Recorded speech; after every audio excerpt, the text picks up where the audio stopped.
कैसे हो? आज फिर से हम फर्स्ट ग्रेड की क्लास में आ गए हैं फिजिक्स की।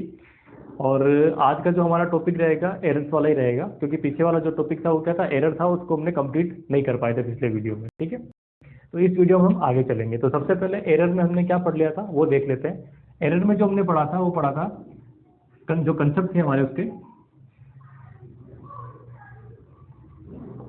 पहला कंसेप्ट हमने पढ़ा था किसके लिए? एडिशन और सब्सट्रैक्शन के लिए। ठीक है, मैं ऐसा डायरेक्टली लिख रहा हूँ क्योंकि हमें ज़्यादा कुछ इसमें जाना नहीं है। चलिए फिर भी एक बार ऐसे लिख देते हैं। पहला कंसेप्ट था एडिशन और सब्सट्रैक्शन के लिए। और क्या कंसेप्ट था कि उसमें जो एरर होती है, टोटल एरर, वो क्या होती है? जुड़ती है, यानी कि ऐड होती है। इसी तरह से अगर मल्टीप्लिकेशन और डिवीजन अगर है या है, तो उस केस में क्या होगा? उस केस में जो हमारी एरर होगी उसको फाइंड आउट करने के लिए हम ये वाला फॉर्मूला यूज करेंगे। ठीक है, इसके मैंने आपको एग्जांपल करके भी बता दिए थे। ठीक है, इसमें अपन ने रेजिस्टेंस फाइंड आउट किया था V अपॉन I से, और इस वाले में हमने तापांतर यानी कि टेम्परेचर डिफरेंस फाइंड आउट किया था। ठीक है, और इन पे क्वेश्चन जो है वो आते भी हैं। मैंने आपको बताया था आरपीसी के जो पेपर है फर्स्ट ग्रेड के, उनको उठा के देखिए, आपको एक क्वेश्चन इस पे मिल ही जाएगा। ठीक है, नेक्स्ट हमारे पास है कि अगर भाई फॉर्मूले में सब्सट्रैक्शन एडिशन हो सकता है, मल्टीप्लिकेशन और डिवीजन हो सकता है, तो क्या हो सकती है? पावर भी तो हो सकती है ना। अगर मान लीजिए पावर का फॉर्मूला है, हम इस तरह से किसी फिजिकल क्वांटिटी को डिफाइन करते हैं कि z कोई फिजिकल क्वांटिटी है जो a पर इस तरह से डिपेंड करती है कि उसकी पावर में n हो, तो क्या होगा? तो इस केस में भी क्या होगा? इस केस में हम जब निकालेंगे तो ये होगा delta z upon z equal to n delta a upon a। ठीक है, इस वाले केस में क्या निकालेंगे? यानी कि जो पावर है वो क्या होगी? आगे आ जाएगी। ठीक है, कोई प्रॉब्लम यहाँ तक नहीं है ना? तो ये दो फॉर्मूले थे, यानी कि दो कंसेप्ट थे। इन कंसेप्ट पे हम क्वेश्चन कर चुके हैं। अब नेक्स्ट क्वेश्चन होगा हमारा इस कंसेप्ट के ऊपर कि पावर अगर है किसी की, तो पावर क्या होती है? आगे मल्टीप्लाई में आ जाती है। ठीक है, तो चलिए सॉल्व करते हैं क्वेश्चन। क्वेश्चन ज़्यादा अच्छे समझ में आ जाएगा ये वाला कंसेप्ट। ठीक है, एक क्वेश्चन है जो पीएमटी में आया हुआ है, और वो क्वेश्चन है कि एक फिजिकल क्वांटिटी है ए, एक फिजिकल क्वांटिटी है ए जो चार अलग फिजिकल क्वांटिटी पे डिपेंड करती है। किस तरह से डिपेंड करती है? वो इस तरह से डिपेंड करती है, small a to the power cube, b to the power cube, sorry square में है। a टू द पावर तो स्क्वायर है और b to the power cube है, और c और इसमें रूट में d। इस तरह से क्या है? एक फॉर्मूला यानी कि एक डिपेंडेंसी दे रखी है। ठीक है, और इनमें जो एरर दे रखी है a b c d में एरर दे रखी है, वो रेस्पेक्टिवली क्या है? a में जो एरर है, ऐसे लिखता हूँ परसेंटेज में, a में जो एरर है वो 1% है, b में जो एरर है वो b में एरर 3% है, b में एरर 3% है, c में जो एरर है वो 2% है, और d में एरर है वो 4% है। ये परसेंटेज दे रखी है एरर, है ना? एरर किस में दे रखी है? परसेंटेज में। तो परसेंटेज में देने का मतलब क्या हुआ कि अगर a की एरर है तो क्या होगा? Delta a upon a into 100, इसकी वैल्यू दे रखी है। ये चीज आप ध्यान रखिए ना। एरो लगाने का मतलब क्या है कि क्या चीज दे रखी है अपने को? Delta a upon a into 100, यही होती है परसेंटेज एरर। तो ये हमें गिविंग है, और क्वेश्चन में ये पूछा है कि ये जो a है, अपना रिजल्टेंट जो a आ रहा है, इसमें परसेंटेज एरर कितनी होगी। यानी कि अगर सिंपल फॉर्मूला होता तो z यानी कि a की परसेंटेज एरर दे रखी है और z की परसेंटेज एरर पूछी गई है ना।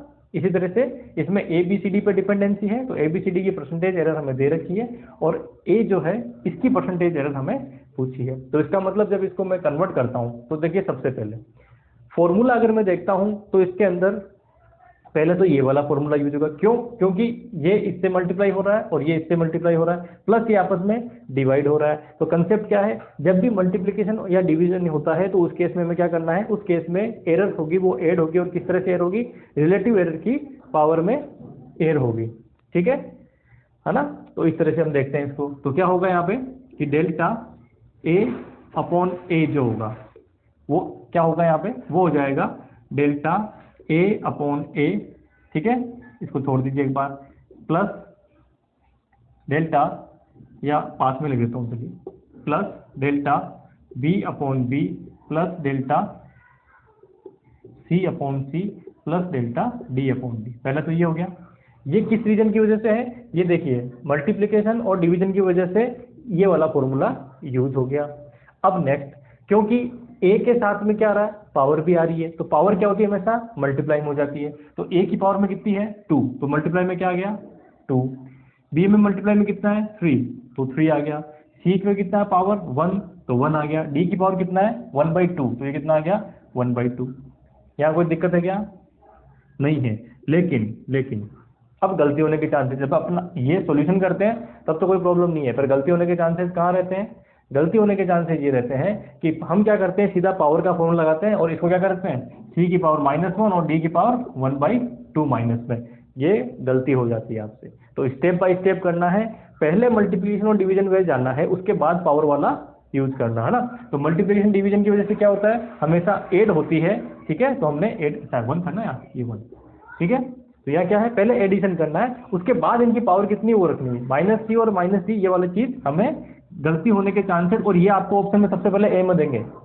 आपका जो ऑप्शन ए होगा, जब आप इसको यहाँ माइनस से और इसको माइनस से सोल्व करोगे ना, वो सबसे पहले ऑप्शन में मिलेगा आपको, और वही आप टिक करके आ जाओगे और आप मानोगे हमारा सही हुआ। लेकिन ऐसा नहीं होता। तो ये कंसेप्ट आप ध्यान रखें, यहाँ गलती होने के चांसेस सबसे ज्यादा है कि आप पावर को क्या करो माइनस में ले लो, पर ऐसा नहीं है, ठीक है। आगे सोल्व करते हैं। अब क्योंकि हमें डेल्टा ए अपॉन ए की वैल्यू दे रखी है, नहीं हमें किसकी दे रखी है, इसकी वैल्यू दे रखी है, तो हमें क्या करना पड़ेगा, पूरी इक्वेशन को 100 से मल्टीप्लाई, ठीक है। तो delta a upon A into 100 हो गया, तो उधर भी किससे होगा, ये सब इससे मल्टीप्लाई हो जाएगा, into 100। 3 delta b upon b into 100 और delta c upon c into 100 और 1/2 delta d upon d into 100, ठीक है। कोई दिक्कत यहाँ तक? चलिए नेक्स्ट क्या है, इसकी वैल्यू, यानी ये क्या है परसेंटेज एरर जो है 1%। ये क्या है बी की percentage error, delta b upon b into 100, ये delta c upon c into 100, ये delta d upon d into 100। ये क्या है, इन सबकी परसेंटेज एरर जो हमें गिवन है। और फाइंड आउट क्या करना था, ए में परसेंटेज एरर, तो ये क्या है ए में परसेंटेज एरर। तो क्या करना है, सीधे जो वैल्यू है वो वैल्यू यहाँ पे पुट कर देंगे, ठीक है। दीपावली की वजह से थोड़ी सी हो रही है, कोई बात नहीं, इन पर ध्यान नहीं देना अपने को कॉन्सेप्ट पे ध्यान देना है, ठीक है। तो चलिए, तो ये हो गया 2, इसकी वैल्यू रखेंगे तो 1% प्लस 3, ये होगा इंटू 3% प्लस ये कितना हो जाएगा 1 तो है ही ऑलरेडी, हाँ 2 ही है, तो कोई 1 से मल्टीप्लाई करने की जरूरत ही नहीं है, ठीक है। ये हो गया 1/2 इंटू 4%, ठीक है। यही है, ए में 1%, बी में 3%, सी में 2% एंड डी में 4% है ना। तो कुल मिला के इसको सॉल्व कर लेंगे तो बहुत सिंपल सा है। ये हो गया, देखिए यहाँ से 2, इसको कैंसिल आउट करेंगे तो मिलेगा 2, है ना। तो ये 2 और 3 इंटू 3 9, तो 2 और 9 11, 11 और 13, 13 और 2 कितना हो गया 15। तो कितना परसेंट हो गया 15% की जो है इसमें क्या होगी एरर हो जाएगी, ठीक है। 2 और 9, 11, 11 और 13, 13 और ठीक है 15%। तो टोटल मिला के जो ए है, इस ए में कितनी एरर होगी, इस ए में 15% की एरर होगी, ठीक है। ये ध्यान रखना, क्वेश्चन बड़ा सिंपल लगता है, लेकिन जब हम गलती करते हैं वो कहाँ करते हैं, वो मैक्सिमम करते हैं इस वाले में। इनकी तो आप पॉजिटिव में ले लोगे, लेकिन यहाँ क्या कर दोगे सी की पावर नेगेटिव, क्योंकि दिमाग में क्या चल रहा है, क्योंकि पावर वाला फॉर्मूला है, तो दिमाग में क्या पावर चल रहा है। तो पावर आप जैसे इसको लेंगे तो सी कितना डिवाइड मारा, सी की पावर -1 कर देंगे, डी की पावर -1/2 कर देंगे, और वही आपका क्वेश्चन गलत हो जाएगा। जब 15 आना था वहाँ क्या हो जाएगा 2 और 4 कम कर लो, इसमें 9 आपकी जो है वो वैल्यू आ जाएगी, और वही आपने गलत कर बैठोगे इसको, है ना। ठीक है, कोई दिक्कत, जल्दी से उतार लीजिए। तो कंसेप्ट हमारे एरर के हैं, वो तीनों कंसेप्ट जो है वो कवर हो गए हैं, ठीक है। और इन पे क्वेश्चन आने के 101% चांसेस क्या आएगा ही आएगा, कोई रोक ही नहीं सकता, ठीक है। इन पे जो क्वेश्चन है, इससे पहले वाला जो कंसेप्ट है उस पर अभी तक नहीं आया है, तो हो सकता है कि उस पर दे दे, लेकिन इन पे तो देंगे ही देंगे क्वेश्चन, ठीक है। चलिए, तो एरर के लगभग कंसेप्ट क्लियर हो गए। अगर आप एक क्वेश्चन और लेना चाहें तो मैं ले सकता हूं, कोई दिक्कत वाली बात नहीं है। वैसे आपको अगर कोई सी क्वेश्चन में प्रॉब्लम आए तो मैंने आपको पहले ही बोला है कि आप मुझे व्हाट्सअप कर दें, या फिर क्या मेल कर सकते हैं क्वेश्चन को, तो मैं उस क्वेश्चन को जो है आपको सोल्व कर दूंगा अगली जो भी मेरी क्लास होंगी, ठीक है। ये सारी रिकॉर्डेड क्लासेज हैं, तो जो भी नेक्स्ट रिकॉर्डेड क्लास होगी उसके अंदर मैं क्वेश्चन को कर दूंगा। चलिए, एक क्वेश्चन जो है वो मेरे पास आया था, वो मैं कर देता हूं। इसमें है कि यदि वस्तु नियत चाल से 4 प्लस माइनस 0.3 सेकेंड्स में 13.8 प्लस माइनस 0.2 मीटर की दूरी तय करती है। त्रुटि की सीमाओं के भीतर वस्तु का वेग ज्ञात कीजिए। अच्छा, एक क्वेश्चन आया हुआ है मेरे पास, वो मैं देखता हूँ। इसमें क्या दिया हुआ है, जो हमारा पहले वाले कंसेप्ट है ना, डिवाइड वाला, वो कंसेप्ट इसमें देगा। इसमें दिया हुआ है कि डिस्टेंस दी हुई है मुझे, डी डिस्टेंस कितनी दी हुई है, डिस्टेंस है मेरे पास 4.0 प्लस माइनस 0.3 मीटर, ठीक है, ये डिस्टेंस हो गई। और टाइम जो दिया हुआ है, अच्छा सॉरी, ये टाइम है, ये जो दिया हुआ मुझे क्या दिया हुआ है, टाइम दिया हुआ है। सेकंड क्या है, टाइम में है। और डिस्टेंस कितनी दे रखी है वो मैं देख लेता हूँ मेरे पास। डिस्टेंस जो दे रखी है वो है 13.8 प्लस माइनस 0.2, तो हो गया 13.8 प्लस माइनस 0.2 मीटर, ठीक है।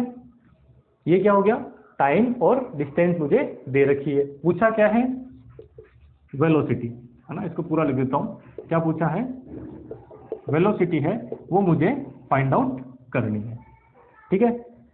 किसमें करनी है, साथ में ये भी दिखा है कि एरर की जो लिमिट है उसके अंदर करनी है। तो एरर की लिमिट का मतलब क्या होता है, पहले तो ये समझिए। जब भी ऐसा क्वेश्चन में लिखा आया है तो इसका मतलब है कि हम मिनिमम कितना फाइंड आउट कर सकते हैं। जिस इक्विपमेंट से आप टाइम और डिस्टेंस मेजर कर रहे हो, उसमें पॉइंट के बाद सिर्फ एक अंक तक आप पीछे जा सकते हो, यानी कि जो भी आंसर आएगा पॉइंट के बाद 1 डिजिट तक ही हमें लेना है, ठीक है। अब जैसे इसको 4 ओनली 4 भी लिख सकते थे ना, पर क्यों नहीं लिखा, क्योंकि जब हम एक्यूरेसी की बात करते हैं तो वहाँ कहते हैं कि हम 4 तो आंसर है हमारा सेकंड, लेकिन अगर मान लीजिए कुछ ऊपर नीचे भी होता तो हम कहाँ तक गए हैं, एक पॉइंट और पीछे तक गए हैं, ठीक है। तो इसका मतलब ये क्या है, एक्यूरेसी यानी कि परिशुद्धता को या शो करता है ये, ना।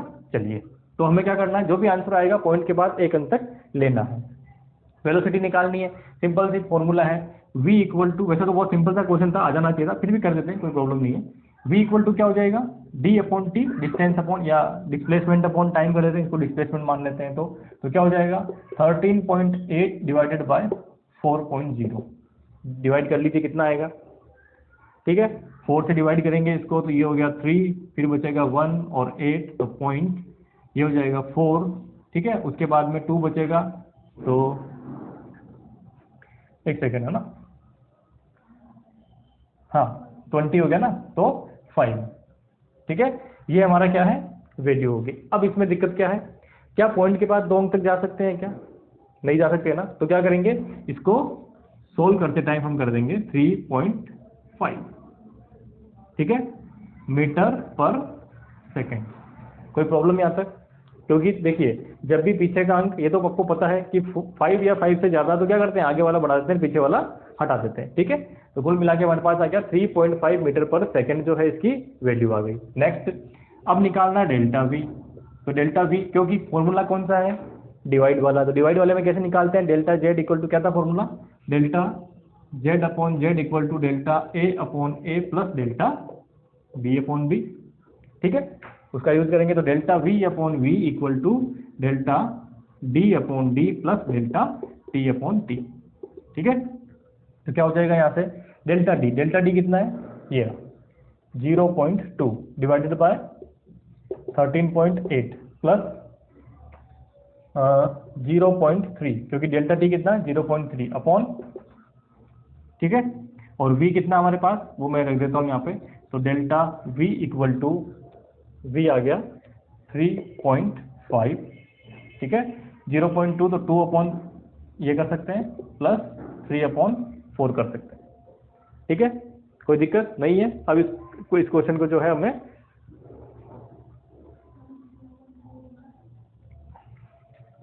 हाँ ये 40 हो जाएगा, सॉरी ये पॉइंट हटेगा ना, क्या हो जाएगा 40 हो जाएगा, ठीक है। चलिए नेक्स्ट, अब हमें क्या करना है, इसकी कैलकुलेशन करनी है। तो आप ये कैलकुलेशन जो है, क्योंकि एग्जाम में वैसे हो सकता है कि आपको इस तरह का क्वेश्चन जो है ना वो नहीं दें, लेकिन फिर भी अगर कैलकुलेशन आ जाती है तो उस कैलकुलेशन को हमें सोल्व करना आना चाहिए, ठीक है। तो इस कैलकुलेशन को आप सोल्व करिए, कैलकुलेटर यूज कर लीजिए अभी, क्योंकि हमें क्लास में थोड़ा जल्दी जल्दी चलना है, ठीक है। करिए इसको सोल्व, देखें क्या आता है answer. Delta v equal to, मैं इसको लिख रहा हूँ एक बार, आप इसको करके बताइए मुझे।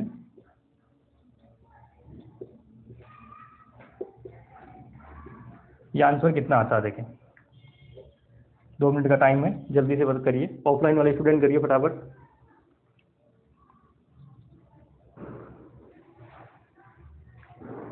2/138 करेंगे तो कितना आता है?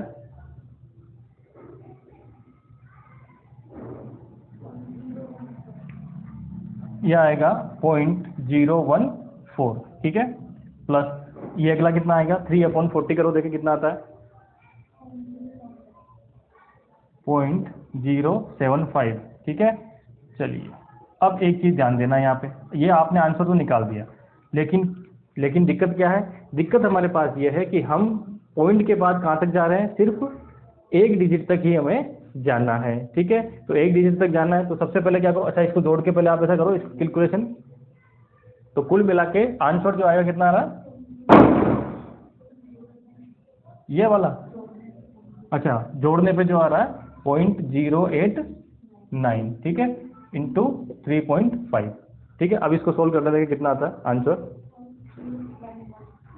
ये आ रहा है 0.311, ठीक है, यही है ना। अब आगे तक हमें नहीं जाना, हमें कहाँ तक जाना है? पॉइंट के बाद एक डिजिट तक जाना है, तो हमें सिर्फ कौन सा लेना है? ये वाला पोर्शन लेना है। तो ये वाला पोर्शन लेना, तो ये कितना हो जाएगा? डेल्टा V इक्वल टू जो है 0.3 आंसर हो जाएगा डेल्टा V का। तो टोटल मिला के हमारे पास V जो होगा, यानी कि लास्ट में जो वेलोसिटी होगी, वो वेलोसिटी किसके ऊपर हो जाती है?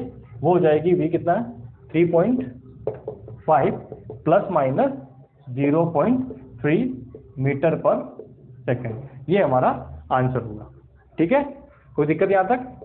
कोई दिक्कत नहीं होनी चाहिए। ये कैलकुलेशन है, ये तो देखो करनी पड़ेगी, है ना, क्योंकि हमारे पास टाइम नहीं है, इसलिए मैं आपको ये बोर्ड पे नहीं करा सकता। पूछ लिया मैंने, कैलकुलेटर से कैलकुलेशन कर ली, क्योंकि क्वेश्चन करते टाइम ये करके हमने सोल्व कर लिया, आंसर हमने लास्ट में फाइंड आउट कर लिया इसका, ठीक है।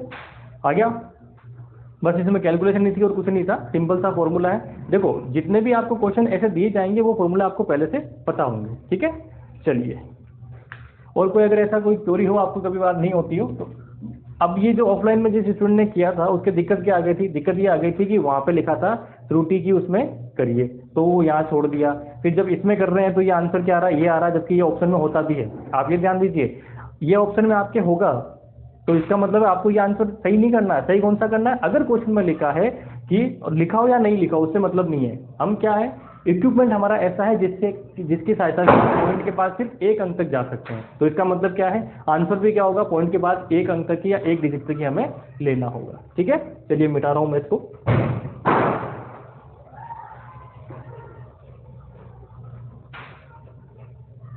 तो यहां पे मैं एरर का टॉपिक है वो कंप्लीट करता हूं।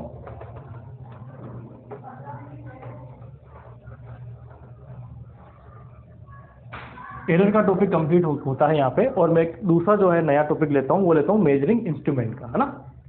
अभी तक इस वाले जो अभी मैं टॉपिक पढ़ाने वाला हूँ, इस पे क्वेश्चन आया नहीं है। ये पीएमटी, आईआईटी, इनमें जरूर पीईटी वगैरह जो है, या जो इंजीनियरिंग के जो है अब एंट्रेंस एग्जाम होते हैं उनमें, प्लस जो यूनिवर्सिटीज में जो एंट्रेंस एग्जाम होते हैं उनमें पूछे जाते हैं क्वेश्चन। अभी आरपीसी ने पूछना स्टार्ट नहीं किया है, और जो आरपीसी का भी ट्रेंड चल रहा है उसमें हर क्वेश्चन जो नए नए क्वेश्चन वो फॉर्म कर रहे हैं। तो ये टॉपिक अभी बचा हुआ था, इस टॉपिक पे क्वेश्चन आने के चांसेस इस बार सबसे ज्यादा है, ठीक है, क्योंकि ये नया टॉपिक एक तरह से आरपीसी के लिए ना। तो ये टॉपिक है मेजरिंग इंस्ट्रूमेंट,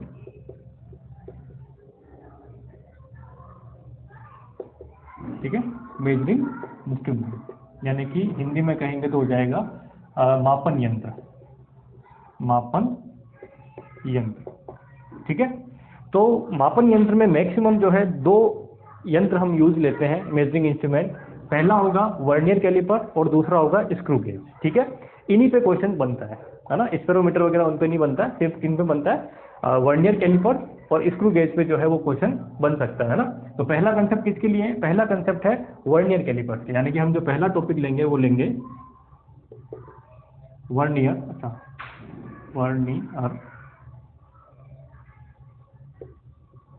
कैलिपर। इस स्पेलिंग में कोई आई एक ही ई की कोई मिस्टेक हो तो उसको अभी अवॉइड कर देना आप लोग, है ना। वर्नियर कैलिपर, है ना। वर्नियर कैलिपर जो है उसको हम यहाँ पे यूज करेंगे, ठीक है। तो वर्नियर कैलिपर्स के अंदर सबसे इंपॉर्टेंट चीज, जब इन मेजरिंग इंस्ट्रूमेंट को हम के क्वेश्चन यूज करते हैं तो लीस्ट काउंट यानी कि अल्पतमांक निकालना सबसे टिपिकल वर्क काम होता है ना। अगर वो आपने सही से निकाल दिया तो उसके बाद में अगर अल्पतमांक सही से निकाल दिया ना तो आपका क्वेश्चन 100% सही हो जाएगा। और अल्पतमांक निकालने में गलती कर दी यानी कि लीस्ट काउंट निकालने में गलती कर दी तो बड़ी दिक्कत आ जाती है। तो हमारे पास क्या है, लीस्ट काउंट यानी कि अल्पतमांक जो है वो बड़ा इंपॉर्टेंट इसमें रोल अदा करता है ना। अब वर्नियर कैलिपर्स होता कैसा है, 11th क्लास में सबने प्रैक्टिकल किया है। सबसे पहले जब 11th क्लास में हम लैब में जाते हैं तो हाथ में जो थमाते हैं वो क्या थमाते हैं, वर्नियर कैलिपर ही थमाते हैं। ठीक है, होता कैसा है, मुझे पूरा डायग्राम बनाने में तो मैं अच्छा नहीं बना सकता लेकिन कोशिश करता हूँ थोड़ा बहुत। इसमें क्या होती है, एक नॉर्मल सी स्केल होती है, जो मीटर स्केल हम यूज करते हैं ना, वो वाली क्या होती है, स्केल होती है। और इसमें कुछ इस तरह से जो है 2 तंतु लगे होते हैं। ठीक है, ये स्केल हो गई। ठीक है, इसके साथ में क्या होता है, यहाँ पे एक बॉक्स सा बना होता है जो इसके साथ मूव करता है और उसमें इस तरह से एक गोला बना होता है। ठीक है, और यहाँ पे उसके क्या होती है, ये कुछ लाइनें होती है, कुछ मतलब 11 लाइनें या 10 डिवीजन जिसको बोल सकते हैं वो होती है। और ये हमारी क्या है, नॉर्मल स्केल जैसी होती है, ये चलती रहती है ऐसे। ये वर्नियर कैलिपर्स होता है। ठीक है, तो इसे हम क्या बोलते हैं, ये तो हमारी होती है मेन स्केल। ये क्या होती है, मेन स्केल। और इसे हम बोलते हैं वर्नियर स्केल। ठीक है, इसे हम क्या बोलते हैं, वर्नियर स्केल बोलते हैं। ठीक है, मेन स्केल हो गई और ये क्या होगी, वर्नियर स्केल हो गई। अब हम क्या करते हैं इसके अंदर, हम ये देखते हैं इसका लीस्ट काउंट। तो इसका लीस्ट काउंट निकालने का बहुत सिंपल सा तरीका होता है कि वर्नियर की कितनी लाइनें, वर्नियर की कितनी लाइनें जो हमारी मेन स्केल की लाइनों के बराबर है, वही क्या होता है हमारा लीस्ट काउंट। ये फॉर्मूला आप ध्यान रखिए, ये जब फॉर्मूला हम प्रैक्टिकल करते हैं ना तब इसको यूज नहीं लेते हैं। प्रैक्टिकल में हम जब है तो जो इसका जो लीस्ट काउंट हम निकालते हैं LC लीस्ट काउंट, वो कितना निकालते हैं, 0.1 सेंटीमीटर, सॉरी 0.01 सेंटीमीटर, 0.01 सेंटीमीटर वो निकालते हैं, उससे हम प्रैक्टिकल करते हैं। लेकिन जब न्यूमेरिकल क्वेश्चन आप इसके सॉल्व करोगे तो इसमें आपको लीस्ट काउंट निकालने के लिए कंडीशन देते हैं कि वर्नियर के जो स्केल है उसके कितने भाग मेन स्केल की कितने भागों के इक्वल है। तो उससे हम इसका क्या निकालते हैं, जो है लीस्ट काउंट निकालते हैं। और लीस्ट काउंट का फॉर्मूला क्या होता है, MSD माइनस VSD, है ना। इसकी फुल फॉर्म लिख लेना, मेन स्केल डिवीजन। ये क्या होता है, मेन स्केल डिवीजन, और इसे बोलते हैं वर्नियर स्केल डिवीजन। ठीक है, यानी कि मेन स्केल पर एक डिवीजन किसके बराबर है, माइनस वर्नियर स्केल पर एक डिवीजन कितना है। इन दोनों का जो डिफरेंस होता है वो क्या होता है, वर्नियर कैलिपर्स का लीस्ट काउंट होता है। ठीक है, दिमाग में फिट बिठा लीजिए इस बात को। क्या बिठाना है कि लीस्ट काउंट जो होता है वर्नियर कैलिपर्स का वो क्या होता है, लीस्ट काउंट इक्वल टू यानी कि अल्पतमांक equal to MSD minus VSD। और ये फॉर्मूला आपको प्रैक्टिकल में यूज नहीं किया है, प्रैक्टिकल में ये फॉर्मूला यूज नहीं हुआ था। ठीक है, ये फॉर्मूला हम किस में यूज करते हैं, जब क्वेश्चन सोल्व करते हैं तो क्वेश्चन इसी पे दिया जाता है। IITs में आप देख लीजिए, इस पे क्वेश्चन आपको लगभग मिल जाता है ना। आजकल तो IITs वाले डायग्राम बना के क्वेश्चन देने लग गए हैं। ठीक है, फिर भी उसके साथ में TMT वगैरह में जो है, या फिर आप देख लीजिए कि जो और अदर्स एग्जाम होते हैं उसमें इसका एक क्वेश्चन दे दिया जाता है। सिंपल सा होता है क्योंकि ये फॉर्मूला में यूज नहीं, हमें क्या होता है ये याद होता है लीस्ट काउंट, क्योंकि प्रैक्टिकल में हम यही लेते हैं। तो यहाँ जाके गलती हो जाती है। तो ये फॉर्मूला आप जो है याद कर लीजिए। तो वर्नियर कैलिपर्स का जो कंसेप्ट है वो कंसेप्ट क्या होगा, sorry vernier callipers, P double आ गया कैलिपर्स,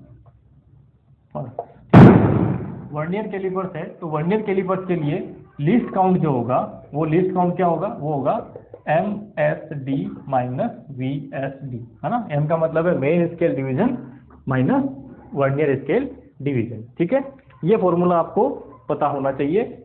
वर्नियर स्केल और मेन स्केल पता है ना आपको, ये होती है मेन स्केल, जो अपनी नॉर्मल जो स्केल आती है ना वो हम यूज करते हैं। और ये कौन सी होती है, ये होती है वर्नियर स्केल, जो क्या करती है, आगे पीछे मूव करती है। ठीक है, तो आगे बढ़ते हैं। Full form vernier scale division और मेन स्केल डिवीजन, MSD और VSD। अब मैं MSD और VSD ही यूज करूंगा। ठीक है, अब क्या होगा, आपको क्वेश्चन जो दिया जाएगा, क्योंकि आप जब न्यूमेरिकल करेंगे तो कैसे सोल्व करना है वो बड़ा इंपॉर्टेंट हो जाता है ना। ये तो मैंने फॉर्मूला यहाँ लिख दिया, तो मैं उधर से मिटा देता हूँ। इसका एक क्वेश्चन लेते हैं और उस क्वेश्चन को फिर सोल्व करते हैं।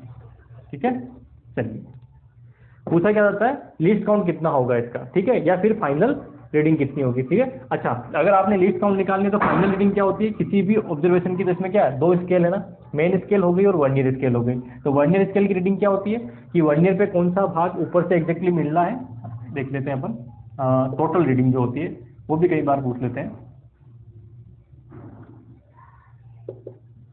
टोटल रीडिंग इक्वल टू क्या होता है, main scale reading plus vernier scale reading, है ना। मेन स्केल की जो रीडिंग होगी वो किसमें आएगी, आपके सेंटीमीटर में दी गई होगी, ठीक है। वर्नियर स्केल की रीडिंग क्या होगी, वर्नियर स्केल की होगी तो division on vernier scale into least count, ठीक है। Division on vernier scale into least count, ये भी आपको गिवन होगा या फिर वर्नियर की रीडिंग आपको डायरेक्टली दे देंगे, ठीक है। तो कुल मिलाकर टोटल रीडिंग क्या होती है, main scale reading plus vernier scale reading, ठीक है। ये भी आप लिख लीजिए, TR मतलब total reading. Total reading equal to main scale reading MSR plus VSR, और जो VSR होता है वो क्या होता है, division on vernier scale multiply by least count, ठीक है। और लीस्ट काउंट क्या होता है, ये वर्नियर स्केल में या वर्नियर कैलिपर्स में आपके क्वेश्चन में दिया होगा, उसके अकॉर्डिंग हम हर बार जो है हमारा लीस्ट काउंट चेंज होगा, वो सबसे इंपॉर्टेंट है निकालना। तो एक क्वेश्चन लेता हूं, उसके बाद में इसको कंप्लीट करता हूं।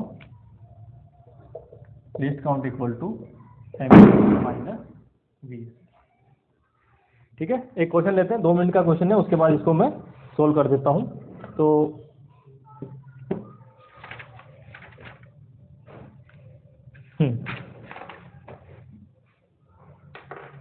एक क्वेश्चन है कि 1 centimetre on the main scale of vernier calliper is divided into 10 equal part, ठीक है। क्या कह रहा है, 1 centimetre of on the main scale of vernier calliper. तो मेन स्केल पे है क्वेश्चन हमारा, है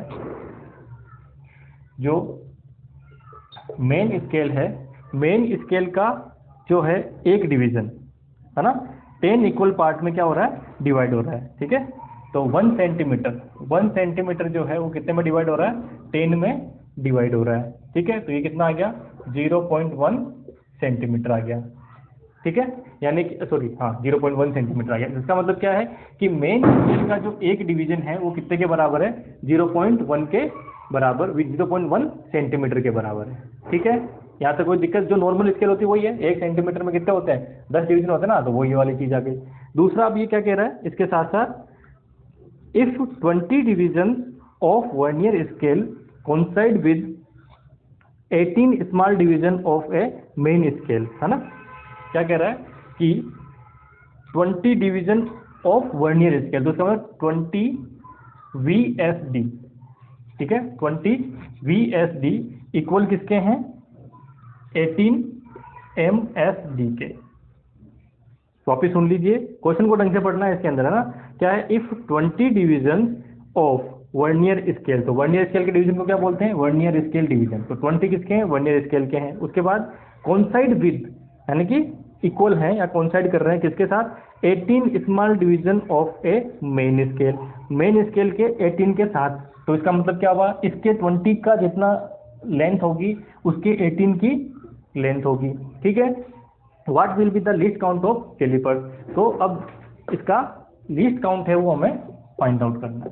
ये इस तरह का क्वेश्चन दे दिया गया है, ठीक है। तो अब लीस्ट काउंट क्या होगा, लीस्ट काउंट होगा MSD माइनस VSD। तो इसका मतलब क्या है, MSD यानी कि एक MSD में से एक VSD को माइनस करना है, और MSD और VSD में क्या रिलेशन है, ये वाला रिलेशन है, ठीक है। तो मैं क्या करता हूँ, यहाँ से VSD की वैल्यू फाइंड आउट कर लेता हूँ। तो VSD कितना हो जाएगा, VSD हो जाएगा 18 अपॉन 20, ठीक है, MSD। अब उस फॉर्मूले में लगते हैं कि least count equal to MSD minus VSD। तो ये हो गया MSD माइनस VSD कितना है, 18 अपॉन 20 MSD। तो कुल मिला के क्या हो गया, इसको इधर से एलसीएम ले लेंगे, 20 यहाँ आएगा, कैंसिल होगा तो 2 MSD। ठीक है, तो कुल मिला के कितना हो गया 1/10 MFD। और MSD की वैल्यू कितनी है जो हमें क्वेश्चन में दे रखी है 0.1 सेंटीमीटर। तो जैसे ही यहाँ पे लिखोगे तो यहाँ कर देता हूँ, तो लीस्ट काउंट इक्वल टू कितना हो गया 0.1 सेंटीमीटर अपॉन 10, तो कुल हो गया 0.01 सेंटीमीटर। ठीक है, कोई प्रॉब्लम नहीं है ना। देखिए कंसेप्ट नया हो सकता है क्योंकि हम प्रैक्टिकल में कुछ और करते हैं और थ्योरेटिकल में कुछ और क्वेश्चन है।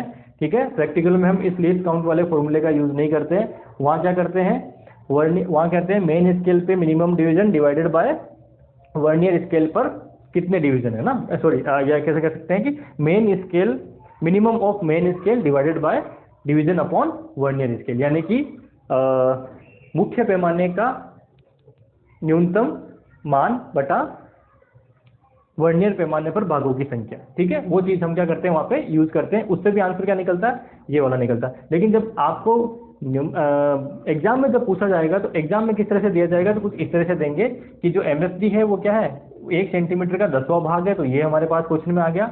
उसके बाद कहा कि 20 VSD जो है 18 MSD के बराबर है, तो अब फाइंड आउट करिए लीस्ट काउंट कितना होगा। ठीक है, तो क्योंकि MSD ऊपर दे दिया अपने को, तो MSD की फॉर्म में सारी इक्वेशन को कन्वर्ट कर लीजिए और आंसर निकाल दीजिए, वो क्या होगा आपका लीस्ट काउंट हो जाएगा। ठीक है, कोई प्रॉब्लम नहीं है, ऐसे आपको ढेरों क्वेश्चन मिल जाएंगे। ठीक है, सिर्फ और सिर्फ आपको क्वेश्चन को समझ में आना चाहिए। और वर्नियर कैलिपर्स वाले में ये वाला जो लीस्ट काउंट का फॉर्मूला है वो आपके लिए हो सकता है नया है, तो ये पता होना चाहिए। ठीक है, ये टोटल रेटिंग वगैरह ऐसा कोई भी नहीं पूछेगा आपसे, पूछेगा क्या सिर्फ और सिर्फ लीस्ट काउंट पूछेगा। अगर ये निकाल दोगे इसका मतलब ये तो निकालना आता ही है आपको। ठीक है, चलिए आज की क्लास में यही खत्म करता हूँ। आगे हम मेजरिंग इंस्ट्रूमेंट में 1-2 ऐसा क्वेश्चन और ले लेंगे एक, और उसके बाद में जो है स्क्रू गेज है, स्क्रू गेज के क्वेश्चन लेंगे। ठीक है, स्क्रू गेज के बारे में समझेंगे, उसका लीस्ट काउंट कैसे निकालते हैं, और देन उसके बाद में उसके क्वेश्चन, उसके साथ हमारा त्रुटि का जो चैप्टर है वो त्रुटि का चैप्टर क्या त्रुटि का जो टॉपिक है एरर का टॉपिक वो कवर कंप्लीटली हो जाएगा, है ना। उसमें सारे क्वेश्चन जो बन सकते हैं वो मैं ले चुका हूँ, एक क्वेश्चन या 2 क्वेश्चन, और बाकी जो आप मुझे भेजते रहोगे वो मैं आपको यहाँ पे सोल्यूशन करवाता रहूँगा। ठीक है, थैंक यू वेरी मच।